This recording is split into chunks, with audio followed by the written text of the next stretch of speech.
प्यारे इस्लामी भाइयों, अस्सलामु अलैकुम। जिंदा कौमों का ये काम नहीं है कि वो हादसात पर सिर्फ रंजो गम का इजहार करें, बल्कि वह हादसात से सबक लेती है और पूरी कौम से एक नए मुस्तकबिल का मंसूबा बनाती है। बाबरी मस्जिद हादसे का सबक ये है। नंबर 1, मस्जिदों से हमारा रिश्ता मजबूत हो। सूरत हाल ये है कि नमाज फजर अदा करने वाले मुसलमानों की तादाद 1% से भी कम है। 5 वक्ता नमाजों की पाबंदी करने वाले बमुश्किल 20 से 25% होंगे। शायद वो समझते हैं कि उनके लिए सिर्फ जुमा की नमाज फर्ज की गई है। 15-20% मुसलमान वो हैं जो कारोबार, तालीम और मुख्तलिफ बहानों से जुमा का भी नागा कर देते हैं और शायद ईदैन के सिवा कभी उनकी पेशानी खुदा की चौखट पर नहीं झुक पाती। अगर मुसलमान खुद मस्जिदों से अपना ताल्लुक तोड़ लें तो मस्जिद की हिफाजत कैसे होगी? जिस मकान की तरफ से मकीनों की तवज्जो हट जाए तो वो बहुत जल्द वीरान और खंडर हो जाता है। मुसलमान खुद मस्जिदों को आबाद न करे और सरकार से उम्मीद रखे कि वो मस्जिद की हिफाजत करेगी, इससे भी बड़ी कोई नासमझी हो सकती है।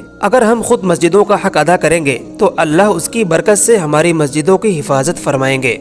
नंबर 2, हमारे अंदर दुआ और इस्तग़फ़ार का एहतिमाम होना चाहिए। हमारा ईमान है कि जमीन पर जो कुछ वाक़यात पेश आते हैं उसका फैसला जमीन पर नहीं आसमान पर होता है।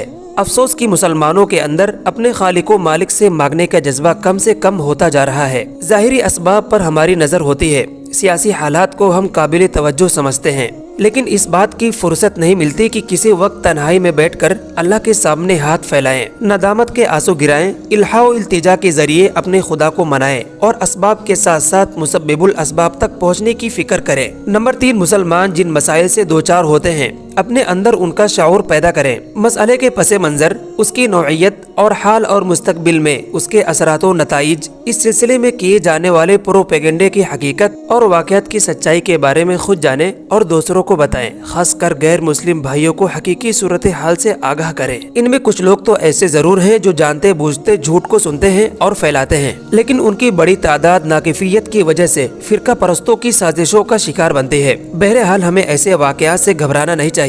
अल्लाह ने इस उम्मत को कयामत तक बाकी रखने का फैसला किया है। अंजाम कार उसे गलबा देने का वादा फरमाया है और इंशाअल्लाह ये होकर रहेगा कि सुबह का होना एक हकीकत है जो होकर रहेगी इंशाअल्लाह। अस्सलामु अलैकुम व रहमतुल्लाह।